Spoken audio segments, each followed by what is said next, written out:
What's going on, movie fans? My name is Michael Weer. I love talking about movies, and today we're going to talk about the newest horror movie to hit theaters, Night Swim. Now, Night Swim is a movie dropping in January, so automatically going into the movie, I was like, this may not be good. But last January, Blumhouse gave us Megan, and that was really good, made it toward the top of my horror movies last year, so I was optimistic going into it. And then I got to the theater, and there were 4 other people in the theater, and they were all teenagers sitting a couple rows above me, and I was like, they could ruin this entire experience for me. But then something magical happened. At a horror movie where teenagers were in the theater, they were all super respectful. They all shut up. They watched the movie.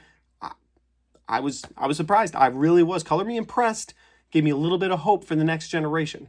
That's how I feel as a 30-year-old man going to see a horror movie by himself on a Friday night. Anyway, with that said though, guys, we will talk about Night Swim here in a second. But before I do, if this is the first time you're finding my channel and you like what you've seen so far, well, I'd love for you to subscribe. I've got all kinds of content on my channel, whether it's movie reviews, Blu-ray talk. I've got a ton of Blu-rays back there. Love talking about all of those. Or if you like ranked videos, I've been putting out a lot of those lately. So if you're someone who likes seeing someone put movies in order on their personal opinion, well, this might be the channel for you. With all that said, let's do the review for Night Swim.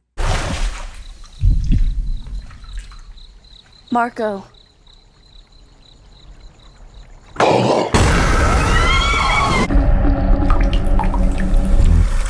And so the movie Night Swim is directed by Bryce McGuire, and the IMDb synopsis for this movie is kind of misleading. The movie says that a woman is terrorized in her pool at night by an evil entity. And yeah, that's kind of true, but I'll give you the better synopsis for this movie. The movie stars Wyatt Russell, who plays Ray Waller. Ray Waller is a ex-professional baseball player who has MS. So him, his wife, and then their teenage daughter and their young son all move into this home that has a swimming pool in the backyard because he needs to be doing water therapy to get through MS or sort of live with MS. So they specifically buy this house because it has that in-ground pool, and they clean the pool and they fill the pool and they're using it, and then something evil starts watching them when they're swimming in it at night. That's a better synopsis. That's the one that I've got for you. If that sounds like an interesting movie, you should definitely go check this thing out in theaters. It will be playing at least for the next month, and then I'm sure it'll be streaming somewhere very soon. But we'll jump right into my positives here. My first positive is what the pool actually is. So it's more than just an in-ground pool, but I don't want to give spoilers away here. So I'll just say that it's more than just a pool, and I liked what it ended up being. I don't know if I've seen a horror movie revolving around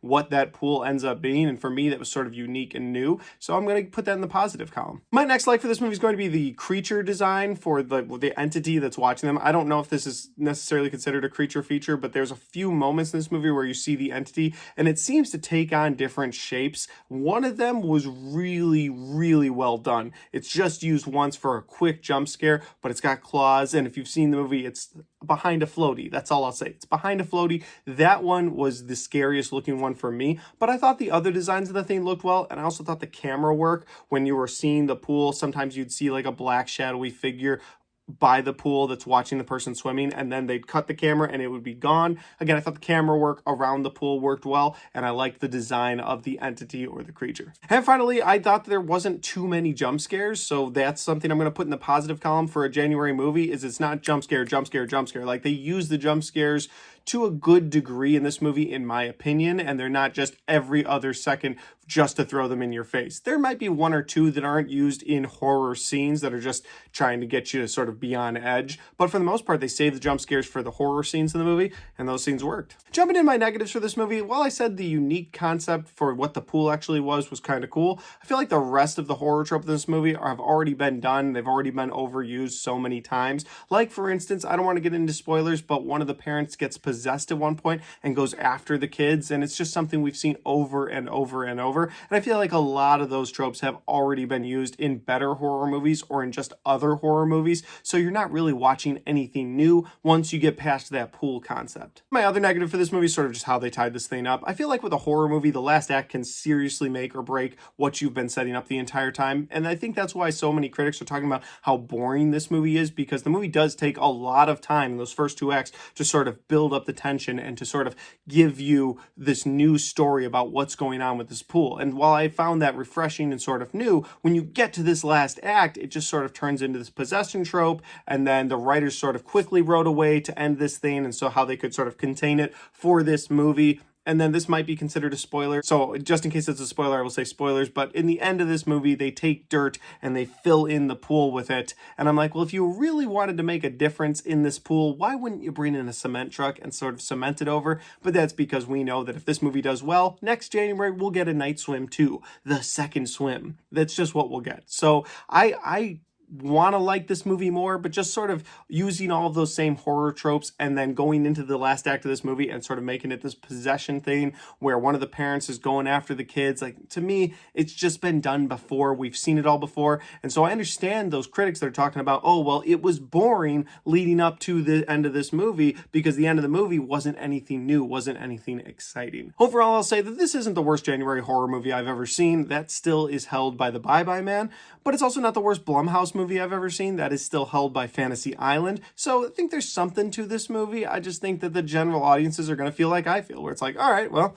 that was a January horror movie. I guess we'll move on. But those are just my opinions because that's my review for Night Swim. Guys, have you seen Night Swim? If you have, let me know in the comment section down below. Let me know where we agree or disagree. I love hearing what you guys are thinking about these movies. And finally, guys, if you like this video and you want to watch more, don't forget to hit the like button because it helps the video, it helps the channel, and it helps me right here. Thanks for watching. I'll see you next time.